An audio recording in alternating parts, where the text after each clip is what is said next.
If you've ever watched someone you love start strong, say all the right things, show up in all the right ways, and then slowly fade out, you're not imagining it. And if you're a man who has done this, who has meant it every single time, who genuinely wanted to change, and still found yourself back in the same pattern, you're not a bad person. What's happening is not a character problem. It's a capacity problem. And in the next 10 minutes, I'm going to break down exactly what that means, why it keeps happening, and what it actually takes to break the loop for good. Let's start with her experience. Because if you want to understand this pattern, you have to be able to see it from both sides. From her perspective, it goes like this. He shows up. He's present. He's attentive. He says the right things. He makes her feel chosen.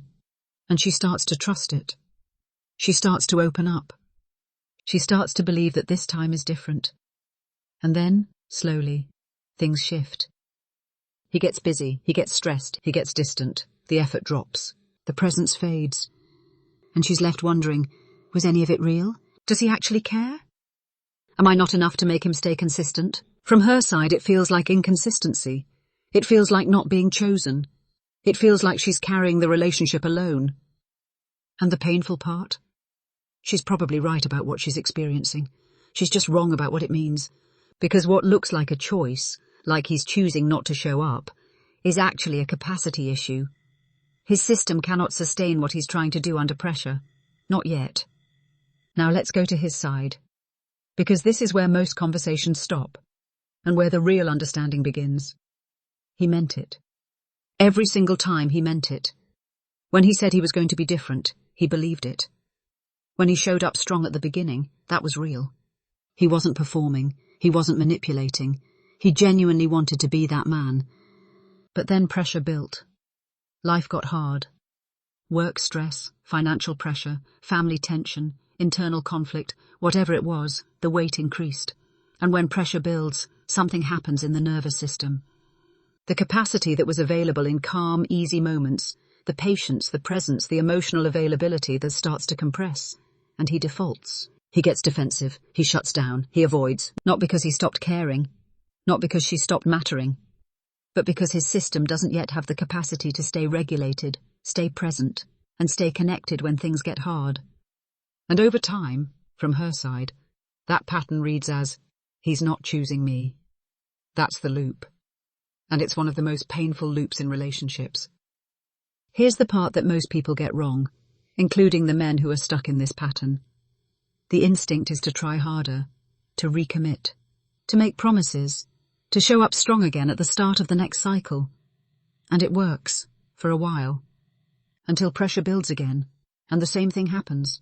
More effort does not fix a capacity problem. You cannot willpower your way out of a nervous system limitation. Think of it this way. Imagine someone who can only hold 10 pounds. You tell them to hold 50. They try, they strain, they mean it. But eventually they drop it. Not because they didn't want to hold it, but because their capacity wasn't there yet. Telling that person to try harder doesn't build the muscle. Training builds the muscle. The same is true here. The answer isn't more effort. The answer is building the capacity to stay, under pressure, in conflict, when it's uncomfortable, when everything in you wants to shut down or run. That capacity is buildable, but it requires a completely different approach than just trying harder. So what does it actually mean to build capacity in this context? 1.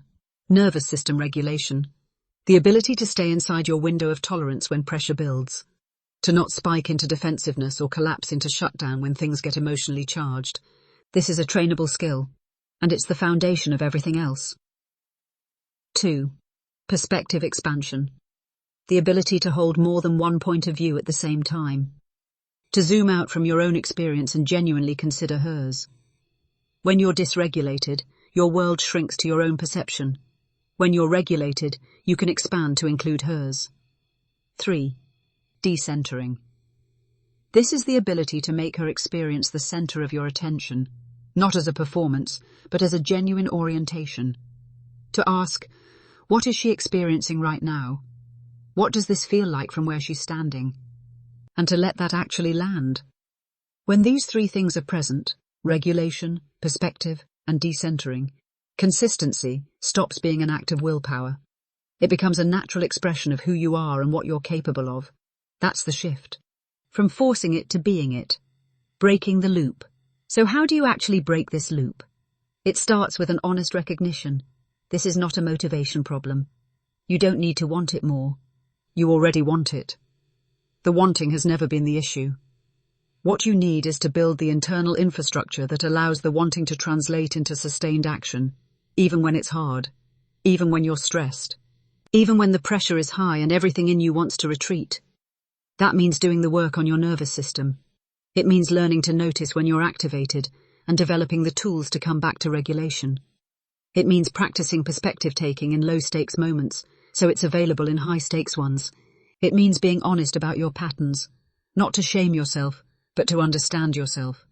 And it means being in environments and conversations that challenge you to grow, not just to feel good, but to actually expand what you're capable of. The loop breaks when capacity grows, not before. Here's what I want you to take away from this. If you're a woman watching this, you're not crazy. What you've been experiencing is real. And it's not a reflection of your worth or your value. It's a reflection of where he is in his development. That doesn't mean you have to wait forever.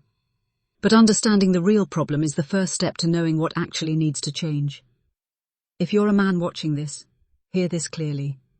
You are not broken. You are not a bad partner because you've repeated this pattern. But you do have work to do. And the work is not about trying harder. It's about building deeper. The capacity to stay. The capacity to see her. The capacity to remain present when pressure builds. That's what changes everything.